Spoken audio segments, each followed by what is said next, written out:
a escala de horários, né? E também a roteirização apropriada para ver se a gente consegue melhorar a qualidade dos vídeos que eu estou editando aqui, uma vez que também não sou preparado, não tenho informação nenhuma sobre isso. Vamos lá. Boa tarde mais uma vez a todos. Obrigado por participarem desse nosso encontro. E vamos conversar então sobre lógica, a conexão entre a lógica, sistemas lógicos e estruturas arquiteturais de software. Né?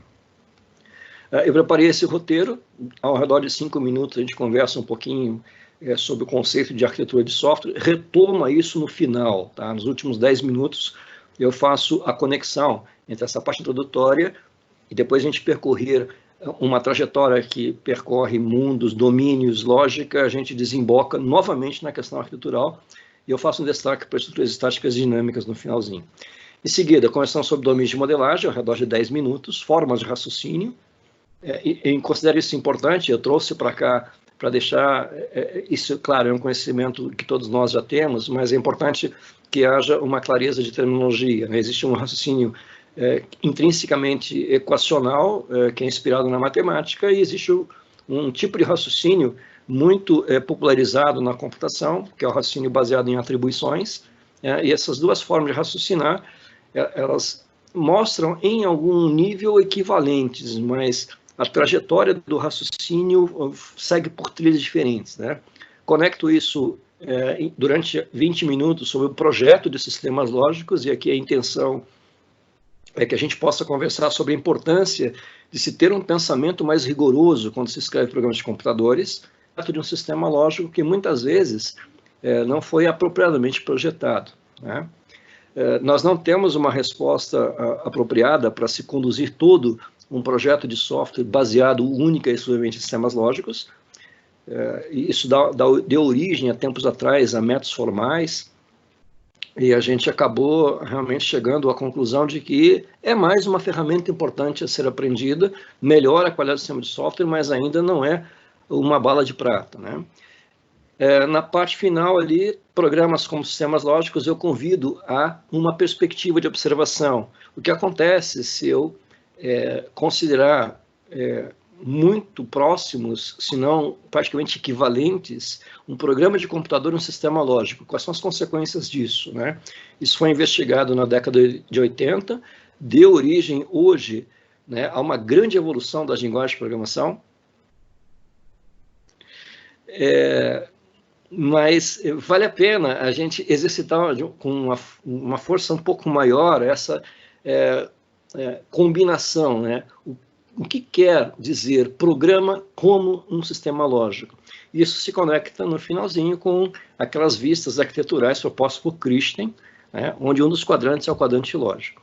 Eu tenho aulas 15 horas, então eu preciso ver se eu consigo terminar um pouco antes para ter um espaço de conversa, tá? Pensamento dessa parte, né? Proposto por Bayes, Clements e Kasman. Essa é a imagem do Bayes. A arquitetura de software de um sistema é um conjunto de estruturas, né? E essas estruturas podem ser organizadas em 3 categorias, né? Estruturas estáticas, dinâmicas e de alocação, né? Mas, enfim, a arquitetura de software de um sistema é o conjunto de estruturas necessária para que você raciocine sobre o sistema. Essa é uma parte importante. O que leva a se dar importância a um projeto arquitetural, né? É que a arquitetura nos ajuda a raciocinar sobre um sistema, né? Por exemplo, né, nós temos uma situação em que, às vezes, tem que se tomar uma decisão: coloco ou não coloco na nuvem, por exemplo, né? Raciocinar sobre uma apropriada resposta a essa pergunta, né, nos levaria a projetar, a elaborar um tipo de estrutura arquitetural conhecida como estrutura de alocação, né? Então, se eu tenho a especificação da estrutura de alocação de recursos, né, eu tenho condições de dar uma melhor resposta a uma pergunta como essa: faço ou não uso de cloud? Ou mudo ou não mudo a capacidade do servidor de dados, e assim por diante. Então, esse tipo de questionamento, né, nos conduz a um raciocínio que pode ser feito com base numa estrutura arquitetural conhecida como estrutura de alocação, tá? Então, A arquitetura de software de um sistema é um conjunto de estruturas necessárias para a gente raciocinar sobre o sistema, né, que é composto por elementos de software, as relações entre eles e as propriedades de ambos, né, dos elementos e das relações, né? E essa é uma parte importante que se conecta com a lógica, né? Então, essa é a abertura da nossa sessão de hoje, baseado no livro do Bayes, Clements e Kasman.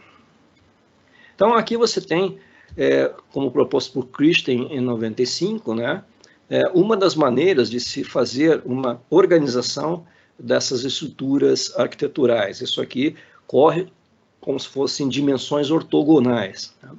Então, eu trouxe duas apenas aqui, mas o Christen propõe mais dois outros quadrantes importantes de organização arquitetural. Esses dois serão suficientes para a gente conversar nos próximos minutos. Tá?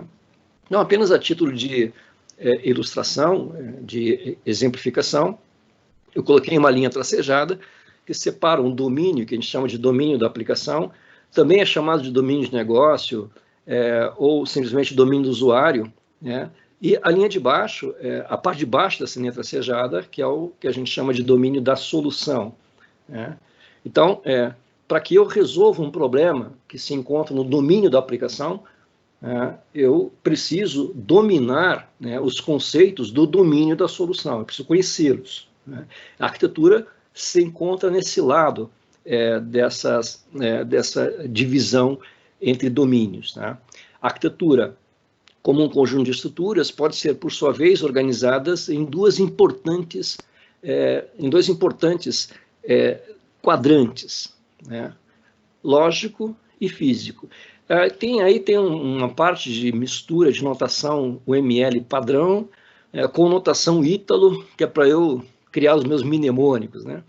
Então, o que eu pus ali como aquele sinal, né, símbolo, que sugere o qualquer que seja, é só para eu me lembrar que ali a gente está num quadrante lógico, que tem uma natureza abstrata, principalmente, né? E o conceito de classe se encontra exatamente nessa região, né? A região dos construtos mentais, né? À direita, quando você encontra ali o quadrante físico, você tem os componentes. Essa terminologia é padrão na UML, e não quer dizer com isso que seja boa ou ruim, é apenas um vocabulário que foi padronizado em meados de 97, e a importância de a gente ter um vocabulário padronizado que a gente pode conversar a respeito dele sem necessariamente ficar a todo momento trazendo e redefinindo as coisas. Então, essa primeira imagem propõe a seguinte conexão. Um programa de computador, um código, ele tem uma vista arquitetural e uma vista comportamental. A vista arquitetural do código tem que contemplar a combinação, no mínimo, de uma parte lógica e uma parte física. A parte física, ela é concreta, né? Eu testo componentes, eu não testo classes, por exemplo, né? Uma vez que o componente ele é a realização concreta de uma classe que se encontra no domínio mental, né? E aqui a gente tem, por exemplo, o cálculo do grau de obesidade, inspirado numa colocação que o Odécio fez na semana passada, e é um exemplo muito comum, né, a gente usar o IMCE como uma ilustração introdutória, um Hello World um pouquinho mais elaborado na introdução à programação. Só que a gente vai adotar uma abordagem aqui de engenharia, né? Então, como seria resolver esse problema, só que usando todo o arsenal de conhecimento que tipicamente a gente usa nos desenvolvimentos de peças. A gente chama de domínio vem a ser o quê? Então, nessa hora, a gente vai precisar do apoio de alguns outros importantes pesquisadores, né? Aqui eu trouxe o Leslie Lamport. O Lamport ele propôs, ao longo da sua carreira, e durante muito tempo ele investigou uma teoria chamada TLA+, né? A lógica temporal das ações, né? E ela é muito útil quando a gente precisa criar lógicas que envolvem o que a gente chama de lógica linear, né? É uma lógica que aceita coisas que a lógica clássica trabalha de uma maneira diferente. Então, o pensamento não garante que você não fará erros, mas não pensar certamente levará você a erros, né? Então, aqui eu trago exatamente essa imagem, né? Como é que a gente projeta um programa de computador? Como é que se faz isso de uma tal maneira a enfrentarmos melhor a questão da qualidade, por exemplo, né? Certamente temos que melhorar a forma de pensar, né? E pensar especificamente em como projetar um software. Então, vamos apoiar nas ideias de Koplyan, 99, no qual ele traz domínio como sendo uma área de especialização ou uma área de interesse de uma pessoa. Então, vamos definir domínio dessa maneira, né? É uma área no qual a gente tem interesse em estudar, simular, nós temos interesse em resolver uma questão. Essa particular região onde a nossa atenção se direciona em termos de foco, vamos chamar de domínio. E a matemática, ela usa muito, né, a influência, a matemática clássica usa muito a influência de Aristóteles, né? Então, se a gente imaginar a matemática proposta por Aristóteles, que é a base da matemática clássica que nós usamos até hoje, né, o Aristóteles considerava a matemática, o domínio matemático como um domínio concreto, né? Então, ele quer dizer o que com isso, né? Que o domínio matemático existe independentemente de você, né, de mim, do humano em geral. Existe o domínio matemático, ele é concreto, e o que você pode fazer a respeito dele é explorá-lo, ele está lá. Então, a tua função como matemático, seguindo a linha aristotélica de pensamento, é que você olha para o mundo da matemática e a tua função é explorar esse mundo. As coisas estão lá, basta você descobrir as coisas que estão lá, né? Eu trouxe aqui algumas leis básicas que se usa no que a gente chama de matemática clássica, né? Uma lei básica da explosão, e ela quer dizer o quê, né? Não, ela quer dizer que eu não vou aceitar como verdadeiro que algo seja simultaneamente verdadeiro e falso, né? Então, se você me diz que algo é verdadeiro, ele não pode ser falso. Se eu me disse que ele é falso, ele não pode ser verdadeiro. A gente chama isso de princípio da explosão, né? Então, não é verdade, eu não vou aceitar como verdade nesse domínio matemático concreto clássico que algo seja verdadeiro e falso ao mesmo tempo, né? Outro princípio importante dessa matemática clássica é o princípio do terceiro excluído, né? Ou algo é verdadeiro, ou algo não é verdadeiro, né? Então, se você prova que algo é verdade, ele não pode ser falso. E se você não consegue provar que ele é falso, então ele é verdade, né? Então, esse é o princípio do terceiro excluído. Aqui do ladinho, apenas a título de ilustração, né, eu procurei ilustrar ali uma situação no qual a gente admite um saque de um valor V numa conta bancária, desde que esse valor V a ser sacado não supere o saldo que eu tenho na minha conta, né? Então, aquela primeira flechinha que está ali, né, V menor ou igual a S, né, ele estabelece uma condição que, se o valor a ser sacado é menor que o meu saldo, é verdade que eu posso fazer o saque do valor V. Se nós estivermos sob a alçada da matemática de Aristóteles, a matemática clássica, eu posso provar várias coisas. Uma delas é, alguém pergunta para mim assim, posso sacar um valor V além do valor do saldo S que eu tenho na conta? Então, se nós percorrermos um raciocínio baseado na lógica clássica, antecipadamente a gente pode imaginar assim, né? Puxa, se o valor que ele quer sacar é V e esse valor é superior ao saldo que ele tem, não pode sacar. Ok, isso seria uma interpretação intuitiva do que a gente quer fazer.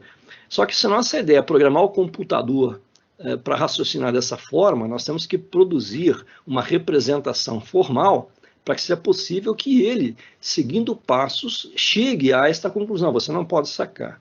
Então, o que eu procurei colocar ali para vocês uma representação muito simplificada do que a gente chama de prova, né? Então, o passo 1 é uma hipótese. Olha, não é verdade que o valor que eu quero sacar não supera o meu saldo. Então, eu quero tirar um valor V maior do que o saldo. O passo 2 ele se apoia numa regra que foi estabelecida pelo banco. A regra literalmente é essa: se V for menor ou igual a S, então você pode sacar. Bom, assumindo-se 1 e 2, o 3 é uma consequência lógica dos anteriores, né? Então, se a premissa V menor ou igual a S é falsa, eu posso sacar ou não, né? Eu admito as duas possibilidades. Então, os passos 3 e 4 são, por definição, do operador de implicação. Então, é verdade por 3 que eu posso sacar V, e o passo 4 também é admissível. Não é verdade que eu posso sacar V. Só que na hora que eu, partindo de 1 e 2, concluo 3 e também concluo 4, né, isso viola os princípios da explosão, terceiro excluído, e o 5 é a maneira de dizer, olha, isso é uma contradição. Então, toda vez que você prova uma contradição, ou seja, você não consegue provar que é algo verdadeiro, você é levado a uma contradição, então só pode ser falso. Né? Então, nesse caso aqui, eu consigo provar a minha hipótese? Não. Conclusão, não posso sacar. Né? Então, não pode sacar é decorrente do fato de você ter chegado no 5, que é a maneira matemática que nós vemos que chegamos a uma contradição. Tá? Então, isso é o terceiro excluído sendo ilustrado. Né? Se eu não conseguir provar que pode, então não pode. E vice-versa. Se não consigo provar que não pode, então pode. Tá? Então, tudo isso daqui é uma maneira que a gente chama de matemática clássica de raciocínio. Né? E o terceiro excluído nos leva sempre a uma situação como essa. Ou é verdadeiro ou é falso. Alternativamente, a gente pode se apoiar em uma outra forma de se enxergar isso. Então, ao invés de admitir a matemática concreta do Aristóteles, eu posso admitir um domínio abstrato da matemática. Isso nasceu com as ideias fundamentalmente de Brouwer, que produziu uma linha de pensamento que a gente chama de matemática intuicionista, que está sendo considerada hoje uma maneira muito melhor de se aprender a programar o computador do que a maneira da matemática clássica. Né? Então tem uma importante diferença aqui, não apenas de filosofia, né? Mas uma diferença importante em termos de resultados finais. O meu programa de computador fica melhor ou pior? Né? Em muitas situações a qualidade melhora quando eu admito que a matemática não é concreta, mas ela é abstrata, ela só existe na minha mente. Né? E nessa hora o verbo explorar é substituído pelo verbo criar. Né? Então na matemática clássica eu exploro algo que existe. Na matemática de Brown eu crio o que eu quero e que seja interesse para o meu raciocínio. Uma das principais diferenças dessas duas formas de pensamento é que o Brouwer não admite raciocínio por terceiro excluído. Então, não vale prova por contradição. Então, se você me diz isto é verdade, você tem que construir aquela verdade. Não basta provar o contrário. Como não é verdade, então só pode ser verdade. Né? Então, o Brouwer remove isso. De uma certa forma, a programação de computadores segue muito mais a linha do Brouwer do que a linha do Aristóteles. Né? Então, as provas não são tipicamente feitas por contradição, que é o caso da matemática clássica.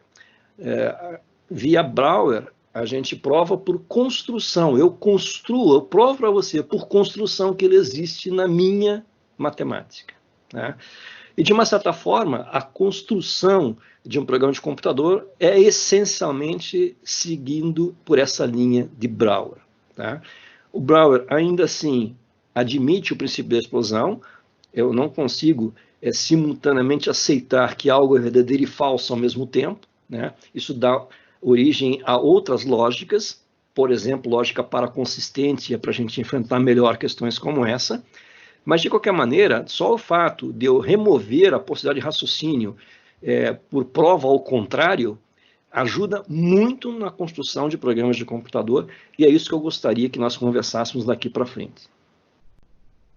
Então, vamos imaginar que existe um domínio, uma área de interesse do Quetelet. O Quetelet foi o pesquisador que propôs o índice de massa corporal, que a gente usa até hoje como uma maneira muito rápida de se diagnosticar o grau de obesidade das pessoas. Tá? Então, sob o ponto de vista do Quetelet, portanto, no domínio do Quetelet, o que ele enxerga? Né? Então, eu tenho ali um personagem que tem algumas características intrínsecas. Né? Tem 70 quilos, 1,70 m, e aparentemente é uma pessoa com grau de obesidade normal. Se nós chamarmos o Quetelet para que ele se posicione como observador disso, o que o Quetelet, seguindo um raciocínio matemático mais rigoroso, o que ele poderia enxergar? Então, a primeira providência do Quetelet, ao raciocinar logicamente sobre essa particular situação, é propor nome simbólico para as coisas. Né? Então, ele chama, por exemplo, de H, uma maneira de se referir por H aquele personagem que ele está observando. Né? A gente está começando nessa hora a construir um sistema lógico, mais especificamente a parte de um sistema formal. Então, a primeira providência na construção do sistema formal, que mais para frente dará origem a um programa de computador, a primeira etapa, a primeira barreira a ser vencida é a gente propor nomes. Né? Então, nesse caso, o Quetelet está dizendo, vou chamar de H. Né? Há algum elemento de interesse no meu foco de estudo. Uma parte seguinte da formulação de um sistema lógico é apontar propriedades que sejam relevantes para o raciocínio que eu quero realizar. Né? Claro, aqui é uma imagem já pré-preparada, então eu omiti várias outras características daquele objeto de estudo, além dos 3 que estão aí. Né? Então, ele exibe muitas outras características, mas do ângulo do Quetelet, é suficiente para o raciocínio que ele vai fazer apontar 2 propriedades, que o peso de H é um P, nesse caso o P vale 70 quilos, e a altura do que ele chamou de H, que é aquele personagem que está lá, a altura é A, onde nesse caso o A vale 170 milímetros. Né? E o Quetelet vai avançar mais um pouco, dizendo de que maneira ele pretende calcular o fato de que aquele elemento sob observação tem um grau de obesidade normal. Para isso, além de um nome H, além de propriedades, peso e altura, ele propõe também uma função, IMC. Né? Então, a função, ela pega como parâmetros o peso P e uma altura A e define aqueles 2 iguais que estão ali, né? É a maneira de a gente dizer assim, por definição, ou seja, é arbitrária essa definição. Então, o Quetelet arbitrariamente definiu uma função batizada de IMC, que me diz, se eu aplicar essa função em um P e um A particular, essa função me retorna como imagem da sua aplicação, ou magro, ou normal, ou gordo. E como é que essa regra, mecanicamente, calcula esse valor imagem? Por meio daquelas condições que estão ao lado ali. Né? Insisto, se você tiver, porque para mim está pequeno aqui, tá? Para você tiver menor ainda, eu pus lá o link para você acompanhar esse pedacinho no seu local mais confortável. Tá? Então, essa terceira parte ali, que é a criação de uma função, né? Ela é feita com base em condições. Né? Então, se aquela fração for menor que 18,5, a imagem é magro. Se ela estiver entre 18,5 e 24, ela é normal. Se estiver acima de 25, ele é gordo. Né? Mas, nesse ponto em particular, né, a gente está sob a ótica do Quetelet, observando como que o Quetelet está construindo um sistema formal a respeito de um particular domínio de investigação, um domínio de interesse, um domínio especializado de conhecimento. Né? Vamos dar uma paradinha e vamos trazer conceitos aqui. Né? Isso está exemplificando o quê? 3 importantes elementos do que a gente define como sendo uma estrutura matemática. O que é uma estrutura matemática? É um conceito muito simples. é uma estrutura constituída por 3 elementos. Um vocabulário V, que está em verde, um domínio D, nesse caso o domínio da aplicação de QTLE, que está em preto, a envoltória, e um vermelhinho que está aí, que é uma função de interpretação. Então, esses 3 elementos dão origem, por definição, ao que a gente chama de uma estrutura matemática. Então, a estrutura é um vocabulário, um domínio de interpretação apropriado. Então, eu pego aquele vocabulário e interpreto naquele domínio. Se eu resolver pegar esse mesmo vocabulário e interpretar em outro domínio, eu dei origem a uma estrutura diferente. Tá? Então, nesse ponto aqui, né, a gente introduz o conceito de estrutura matemática. Um detalhe, esse vocabulário é constituído por apenas 3 espécies de elementos. O que tem num vocabulário, qualquer que seja ele? Nomes, como H, por exemplo, funções, como IMC, e predicados, verdadeiro ou falso. É verdade que o peso de H é P, é verdade que a altura de H é A. Não precisamos de mais elementos no vocabulário. Só esses 3 tipos de elementos a gente constrói a matemática inteira e constrói programas em computador, em qualquer domínio. É impressionante a potência expressiva de uma estrutura matemática.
não precisamos de mais elementos no vocabulário. Só esses 3 tipos de elementos a gente constrói a matemática inteira e constrói programas em computador, em qualquer domínio.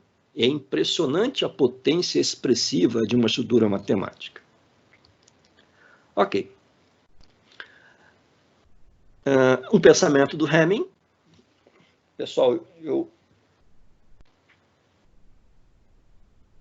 só um minuto, acusou uma queda técnica aqui.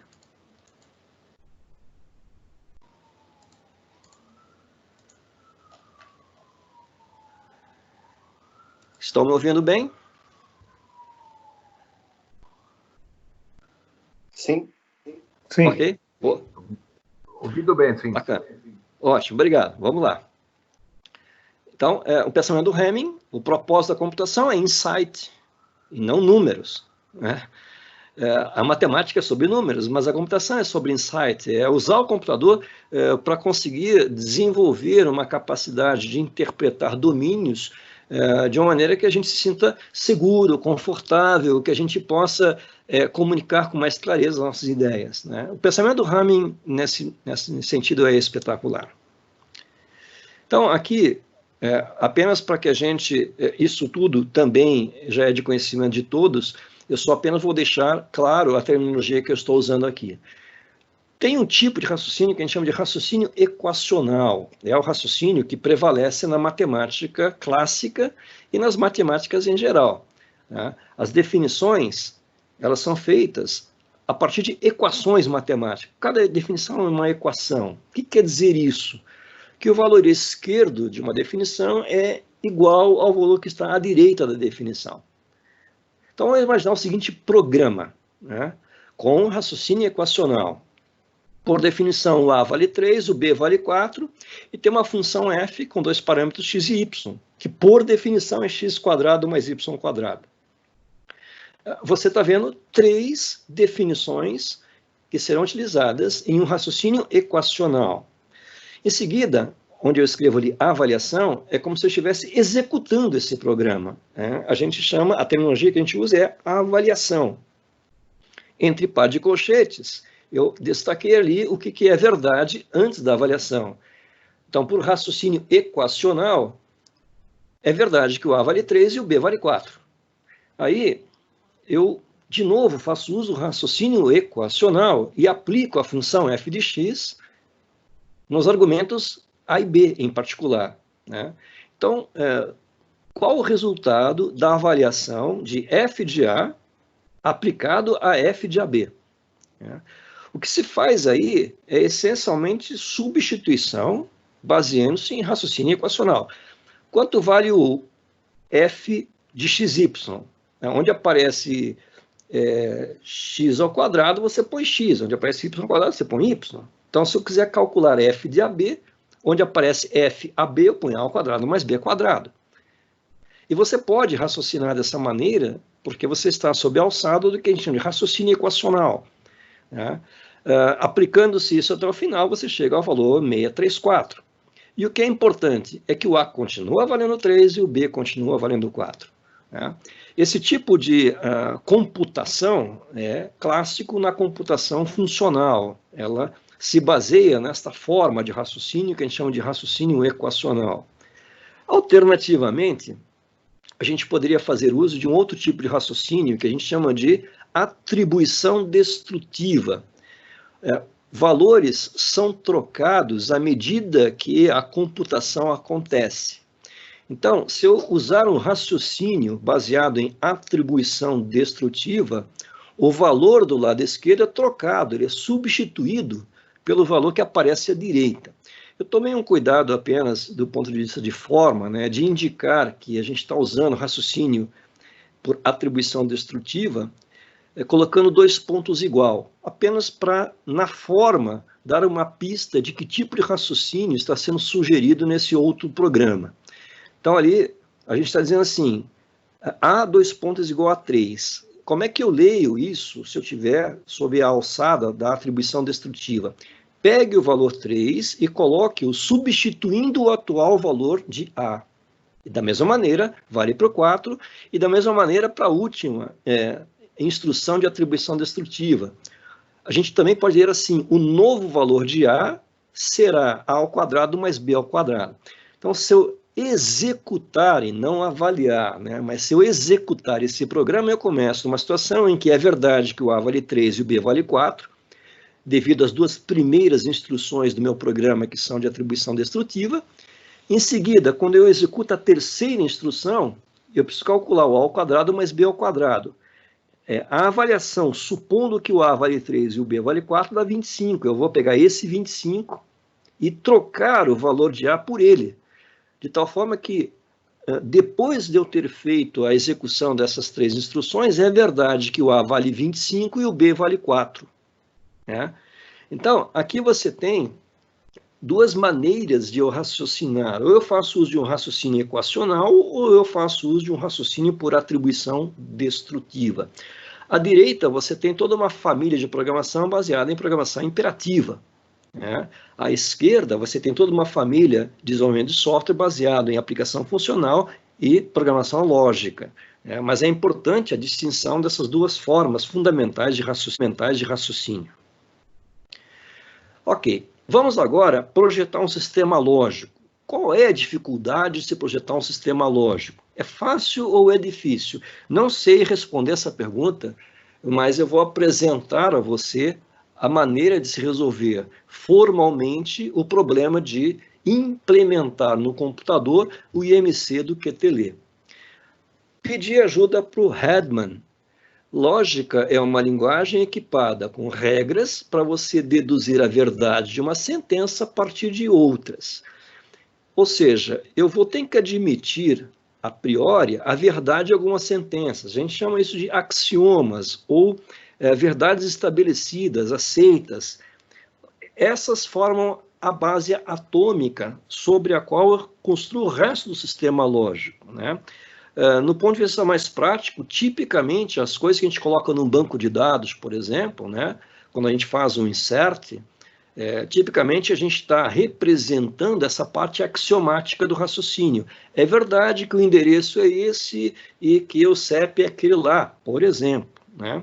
Então, a partir desta verdade, usando a lógica relacional, apenas para contemplar as ideias de Odécio, né, eu posso fazer outros selects. Esses outros selects serão resolvidos a partir dessas verdades mais básicas, desses axiomas mais fundamentais. Né? Então, o que o Hedman está nos contando é apenas alguma coisa que formaliza a nossa intuição. Lógica é apenas uma linguagem, em primeiro lugar. Lógica é uma linguagem que tem algumas características que lhe são intrínsecas, ou seja, um conjunto de regras, algumas sentenças axiomáticas sobre a qual você deduz o resto.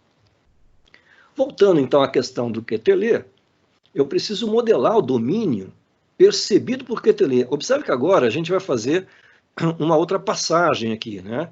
A gente vai começar a construir um segundo domínio. Né? Nós temos o domínio original, que era aquele domínio sob o ponto de vista do QTLE, o que o QTLE enxerga, e agora a gente vai olhar para isso que inclui o que o QTLE está enxergando.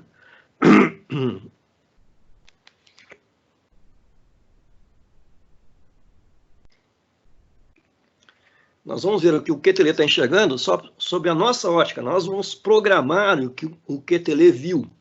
Né? Então, nessa hora surge um segundo domínio, que eu chamaria de domínio da aplicação. Tá? Entre parênteses, batizei esse domínio da aplicação lógica. Então, nós vamos construir agora um outro domínio que vai nos pedir raciocinar sobre o domínio que o QTLE construiu a partir do seu interesse de estudo. Então, eu pus uma envoltória ali para separar a parte que é contemplada pela visão do QTLE, que se torna mundo para mim. Agora ele é o domínio, para mim é considerado um domínio, né? E eu, na parte de cima, né, vou construir um vocabulário e uma função de interpretação. Eu já dei uma pista, né, que aquele vermelhinho ali já indica parte da função de interpretação, no domínio agora, que é o domínio da aplicação lógica. Então, é nesse domínio da aplicação que eu vou interpretar o vocabulário que estou começando a construir agora. É como se fosse agora um vocabulário ítalo que está sendo construído, né?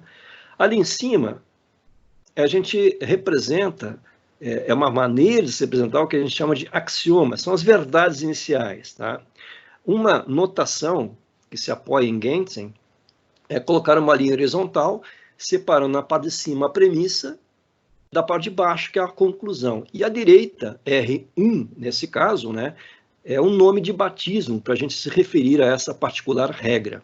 Então, essa regra é assumida como sendo um axioma, uma vez que ela parte de algo que eu aceito simplesmente, olha, existe P em quilos de uma pessoa, existe um A, que é uma altura em milímetros, e se eu assumir que isso existe, eu posso concluir, por definição arbitrária, que será passar a existir um H, o igual é por definição, né?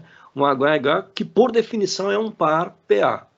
2 pontos separa esse elemento de um tipo que eu também estou definindo a partir de agora. Então, nesse raciocínio, o par PA, por definição, é do tipo humano, né? E esta regra me permite, então, construir esse bonequinho que está aí, né? Onde embaixo está escrito H igual, entre parênteses, 70, 170. Então, posso construir isso, é permitido construir isso baseado no primeiro axioma que eu introduzi no meu vocabulário. Então, esse vocabulário me permite construir qualquer H a partir de um P em quilos e um A em milímetros, como, por exemplo, 70, 170. Refinando o meu vocabulário de raciocínio, eu introduzo uma regra de cálculo. Então, de novo, né, eu tenho uma linha horizontal que separa a premissa da conclusão. Então, se é verdade que eu tenho um PA humano, eu aplico a regra IMC, eu concluo que existe um IMC-PA do tipo IMC. Então, a gente está diante de duas regras de inferência. A primeira é um axioma, e essa nova, que eu chamei de RIMC, me permite, a partir de verdades anteriores, nesse caso, se é verdade que eu tenho um PA que é humano, posso concluir que o cálculo do IMC será feito, né? Então, no bonequinho à esquerda, a gente tem uma sugestão do que acontece quando eu aplico a regra IMC. Eu obtenho 24.2, né? E isso é interpretado como uma aplicação da regra do Quetelet no domínio do Quetelet, tá? Então, a gente está vendo na parte de cima, né, a construção de um sistema formal baseado em regras de inferência. E eu preciso mais uma regrinha apenas para dizer o seguinte: bom, se eu calculei o IMC usando uma regra que eu chamei de RNRM, regra normal, de tal forma que aquele IMC, se estiver entre 18,5 e 24,5, me permite concluir que o grau é normal. Então, acima eu tenho a premissa, embaixo eu tenho uma conclusão. E com isso você vê, nesse quadradinho de cima, da direita para a esquerda, que à medida que a gente vai aplicando as regras de inferência, né, nós vamos tirando novas conclusões. Então eu começo admitindo que existe um H, se eu tenho um H, eu posso calcular o seu IMC, que é 24.2, se eu tenho IMC 24.2, eu posso concluir que ele é normal. E interpreto esse normal no meu sistema formal como o normal do Quetelet no domínio dele. Tá? Então, de novo, a gente recupera aquela tríade de uma estrutura matemática. O V em verdinho é o vocabulário, é tudo aquilo que eu, como programador, defini. Eu tenho o azulzinho, que é o domínio, nesse particular caso, o domínio que eu quero estudar é o do Quetelet, na visão dele, e eu tenho o vermelhinho, que é uma função de interpretação, né? Ou seja, eu interpreto aquele vocabulário neste domínio, tá? Em particular, eu coloquei em destaque ali, né, que o grau de obesidade, né, o RNRM, é uma regra é uma regra de inferência muito comum, chamada de modus ponens, né? E é ela que me permite dizer que se você tem um IMC de 24.2 e eu tenho a regra de aplicação funcional proposta pelo QTLE, eu posso concluir que o grau é normal. Portanto, aqui a gente pode formalizar os conceitos que a gente apresentou até o momento, né? O que é um sistema formal, afinal de contas? É um vocabulário, por exemplo, o H, o IMC, uma implicação, outra implicação, tudo isso compõe um vocabulário, né? O sistema formal também é constituído por axiomas, são aquelas verdades que eu aceito simplesmente. Por exemplo, aqui nós temos um único axioma, que se você me der um P em quilos e o A em milímetros, eu posso construir um H humano. E regras de inferência, nesse caso aqui eu tenho 4 regras de inferência. Esses 3 elementos, vocabulário, axioma, regra de inferência, dá origem ao que a gente chama de sistema formal, tá? Em particular, né, as 3 regras de inferência que eu pus ali embaixo se apoiam numa forma de raciocínio muito comum que a gente usa no nosso dia a dia, que é a chamada de modus ponens. Bom, tudo isso serve para quê? Bom, para a gente responder uma pergunta muito básica. E aí, o grau de obesidade é ou não é normal? Prove para mim, né? Então, se eu estou diante de um indivíduo que pesa 70 quilos e tem 1,70 m, ele é ou não é normal? De acordo com a lógica do QTLE, de acordo com este sistema formal que acabamos de desenvolver. Então, eu tenho que produzir uma prova, né, baseado única e exclusivamente no sistema formal que foi projetado.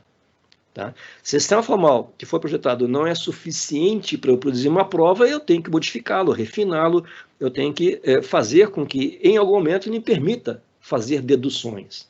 Então, como ficaria uma prova de que, partindo dessas regras de inferência, partindo desse sistema formal, como é que eu posso provar que esse indivíduo tem grau de obesidade normal? A prova segue uma forma clássica de árvore de prova, né? Então, em primeiro lugar, eu aplico o meu axioma, nesse caso só tem um, então se eu não conseguir provar nada a partir dele, não dá para provar nada também, tá? Então, aqui, logo em cima, árvores de prova em geral, elas são construídas, né, com a raiz embaixo, né, e as folhas estão para cima, né, invertido. Mas, enfim, eu aplicando a regra R1, eu pego um peso em quilos qualquer, pego uma altura qualquer em milímetros, e se eu aplicar essa regra, eu construo um H, que é um humano. Se eu tenho um humano, eu posso aplicar a regra IMC. E aplicando a regra IMC, concluo que o K pode ser obtido aplicando-se a função IMC. Se eu tenho agora esse IMC e eu também tenho a regra RNRM, posso aplicá-la. E quando eu aplico, eu chego à conclusão, eu deduzo, né, que o indivíduo que tem 70 quilos e 1,70 m tem grau de obesidade normal. O que você está vendo à direita é uma maneira de enxergar a computação feita por uma máquina. Tá? Ou seja, executar um programa de computador é realizar uma prova. Essa tem sido a vertente mais moderna de projeto de sistema de software.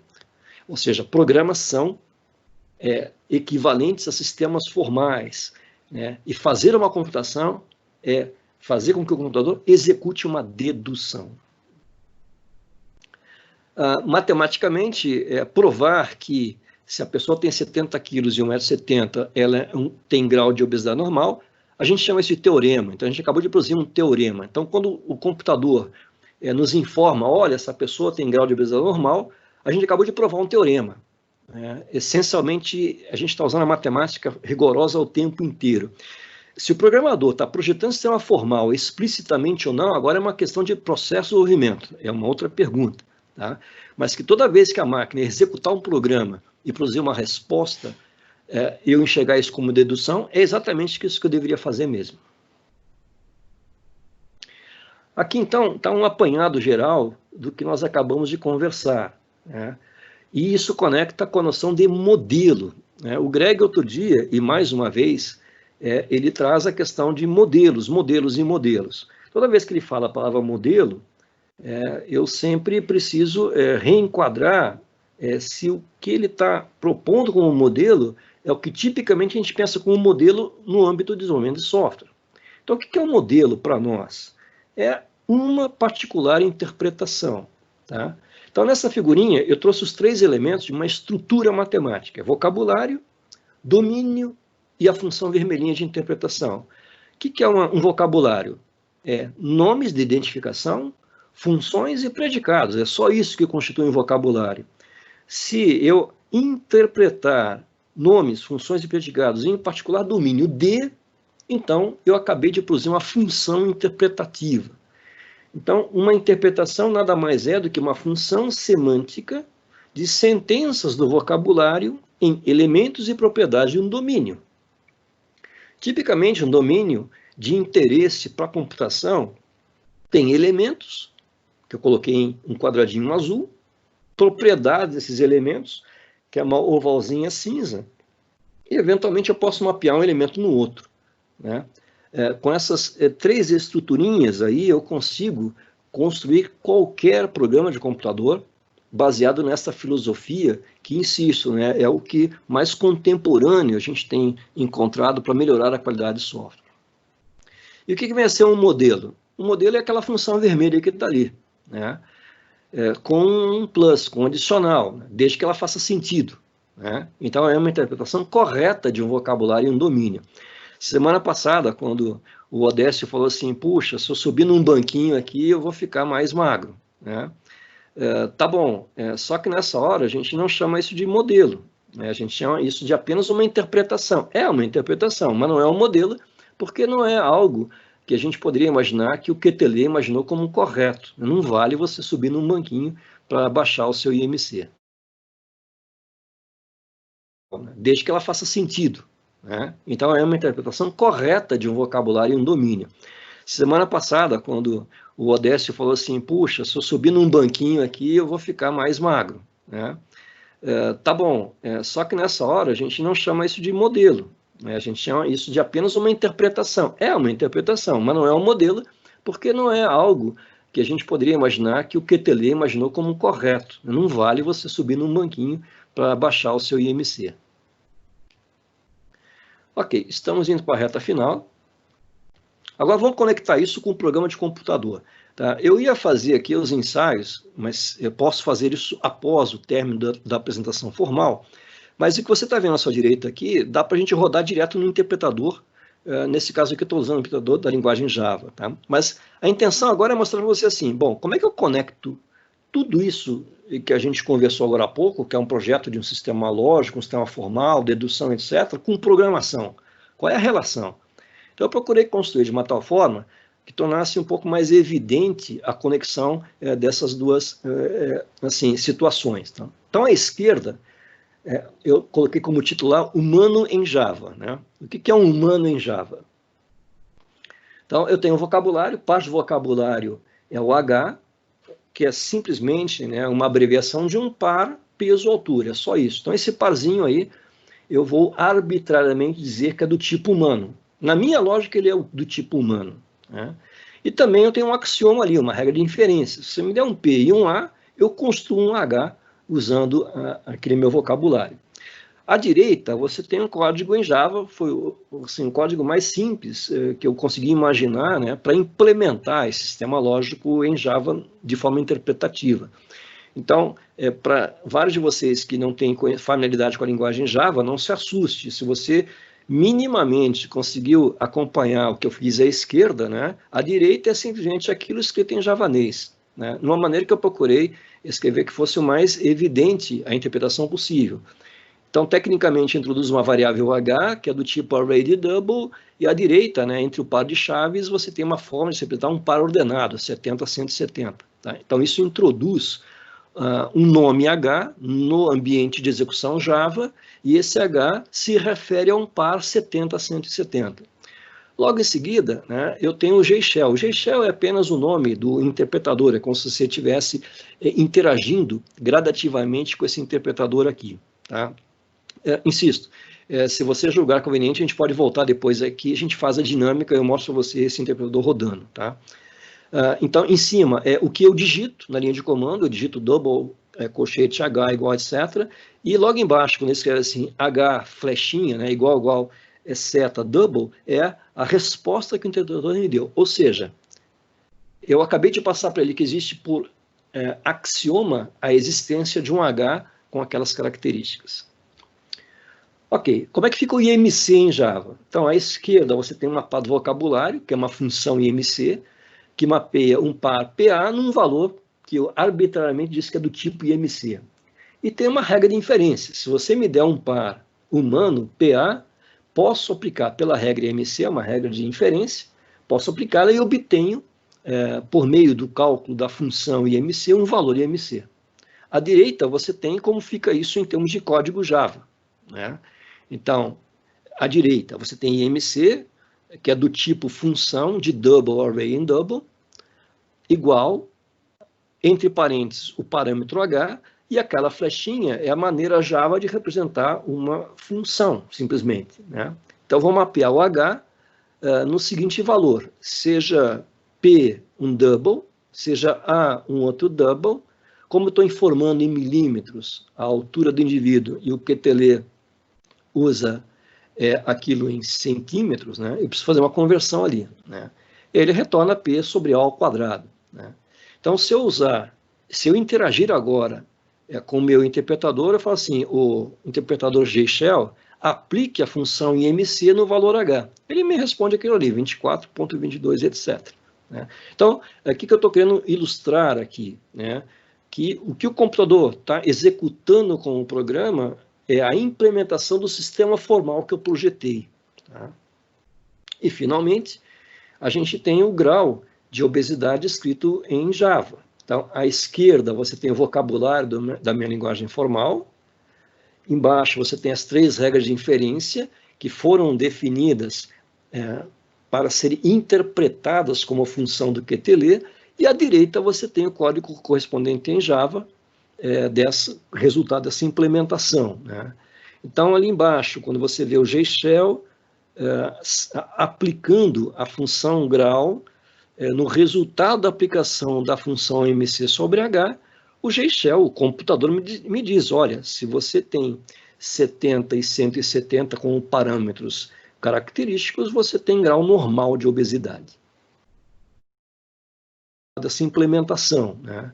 Então, ali embaixo, quando você vê o G-Shell aplicando a função grau no resultado da aplicação da função MC sobre H, o G-Shell, o computador, me diz, olha, se você tem 70 e 170 como parâmetros característicos, você tem grau normal de obesidade. Ok. Para finalizar a nossa apresentação, vamos juntar tudo isso agora com a visão arquitetural, né? E aí sim, chegaremos nos componentes, em questões de acoplamento, coesão e etc. Então, retomando aquela figura inicial, né, tudo isso, toda essa trajetória que a gente fez está naquele quadradinho que eu chamei de lógica ali, né, que é uma das vistas do Christian relacionado com a definição arquitetural. E agora um comentário meu, à parte, né? Não entendo que a gente tenha tido muito sucesso na formação de programadores para melhorar a qualidade de concepção desse quadrante aí. A gente está com alguma falha na formação individual do programador, porque a gente observa que grande parte dos erros de software estão relacionados com a concepção de uma lógica inconsistente, uma lógica que não faz sentido. Agravado com o problema da implementação física. Ele quer definir componentes que são habitantes do domínio físico da solução, sem uma lógica que foi previamente projetada e adequadamente projetada para raciocínio. E é claro que a combinação só desses 2 quadrantes explica muito da baixa qualidade do sistema de software que a gente produz hoje, né? Então, agora vamos nos concentrar na parte física da arquitetura, é o lado dos componentes. Então, o que o Fuban, que é o nosso personagem ali, precisa fazer, né? 3 coisas. Primeiro, ele precisa modificar o vocabulário da lógica para acrescentar uma função que eu chamei de grau e IMC, que é a composição de 2 funções que já existem, IMC e grau. Aquele ponto e vírgula que está ali, a gente chama de composição de operações, né? Então, eu posso pegar a função IMC, compor com a função grau, dando origem a uma nova função, que é a função grau IMC. Então, uma parte importante para criar os componentes é exatamente esta função, porque é ela que estará na interface do componente. O IMC e o grau serão alvo do information hiding. Eu vou ter que esconder isso no componente, é um segredo do componente. O que eu vou exportar é apenas a função grau IMC, que, por definição, compõe as duas internas, os segredos desse componente. A segunda coisa é que o nosso personagem precisa fazer agora, além de modificar o vocabulário, é conceber o módulo. O módulo, ele é um conceito abstrato, né, que se realiza conforme o diagrama que está embaixo, né, e já já a gente lê esse diagrama juntos, né, mas o módulo é um conceito inventado pelo Parnas, exatamente para dizer o seguinte: puxa, eu preciso separar uma parte que é referente às decisões arquiteturais, e que, se eu não tomar cuidado com isso, cria uma arquitetura de difícil manutenção, de difícil teste, de difícil documentação, porque eu não escondo coisas na forma de information hiding que são desnecessárias para particulares raciocínios, de uma outra parte que é a interface. Então, por definição do Parnas, o módulo tem duas partes, a implementação e a interface, né? E a gente tem que decidir o que será segredo, portanto, implementação do módulo, e o que será externalizado por meio da sua interface. Ao longo da história, nós produzimos várias sugestões, princípios, né? O princípio SOLID, por exemplo, ele é muito usado para projetar módulos. O problema é o que eu entendo por módulo. Eu não consigo aplicar esses princípios se eu não tiver clareza no conceito de módulo. Então, a segunda coisa que o FUBAN, nosso personagem, tem que fazer é conceber o módulo. E a terceira é implementar isso. Implementar significa dar forma, não apenas na lógica, forma física à lógica, né, mas também dar forma física executável, é onde surge a noção de componente, né? Então, vamos ler rapidamente esse diagrama que aqui está. Em amarelinho, você tem um conceito abstrato de módulo, é o módulo QTLE. Esse módulo, por definição de módulo, tem uma parte que é uma implementação e uma parte que é interface. O que está na implementação é segredo, é só o módulo que tem que saber. O que está na interface é aquilo que o módulo disponibiliza para ser convenientemente utilizado, tá? Isso se apoia num conceito que foi elaborado, definido décadas atrás, que é information hiding, é um segredo do módulo. E aí eu tenho duas realizações interessantes e importantes serem feitas.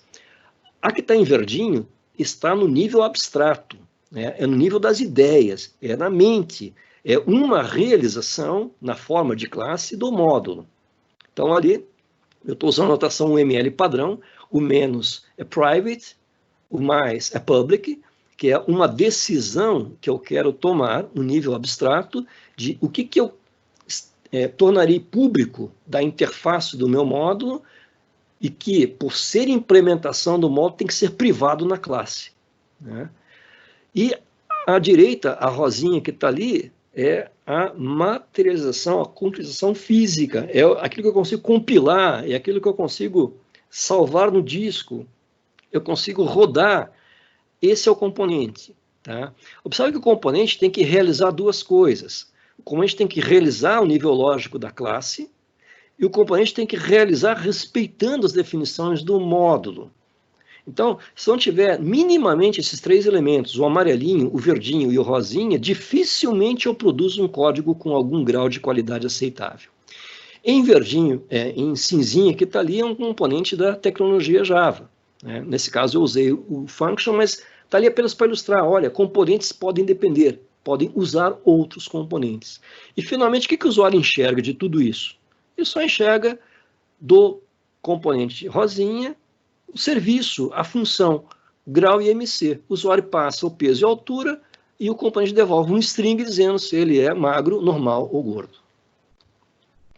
Aqui, eu vou passar rapidamente aqui, mas você tem o código fonte em Java agora com preocupações de componente, então, respeitando o diagrama de classes, À esquerda, você tem à direita o correspondente código em Java. Agora já é código, vamos dizer assim, de produção, né? Aquele código anterior é para checar a qualidade da lógica, do sistema formal. Esse código agora aqui já seria código na esfera de produção, né? Eu vou passar rapidamente, porque já são 20 para as 3, e eu acho que me passei no horário, tá?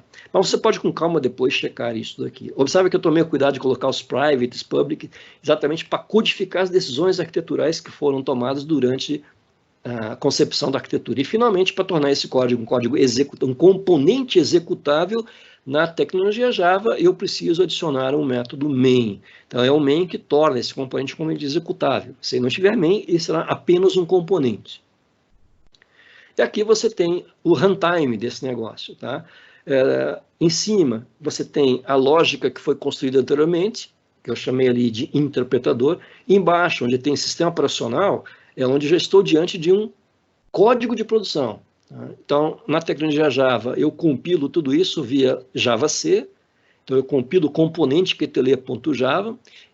O JavaC produz um componente executável correspondente, e embaixo você tem Java QTL 70.170, ou seja, eu já estou interagindo com o componente QTL por meio do interpretador Java. Então você pergunta assim, QTL, componente QTL, uma pessoa com peso 70 e altura 170 ele me responde normal. O que a gente acabou de fazer foi observar um processo dedutivo realizado pela máquina na tecnologia Java.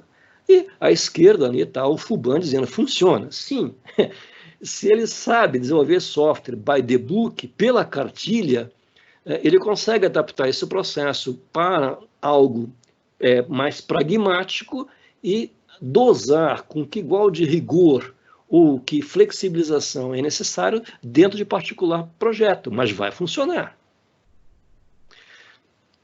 Agora, na hora que o Fuban começa a usar, ele percebe mais algumas coisinhas. Por exemplo, se eu submeter o meu componente executável a uma pessoa que pesa 1 tonelada e tem 1,70, o meu componente vai dizer que essa pessoa é gorda. Mas não faz sentido isso. Ou seja, a gente começa a observar que o nosso sistema lógico já não mais modela, ele apenas interpreta. Então, lembre-se, modelo é uma interpretação correta entre aspas, aceitável.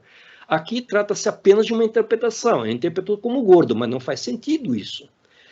Em seguida, o QTL, componente QTL, qual é o grau de obesidade de uma pessoa que tem altura 0? É magra, não faz sentido, uma pessoa de altura 0 não existe, né?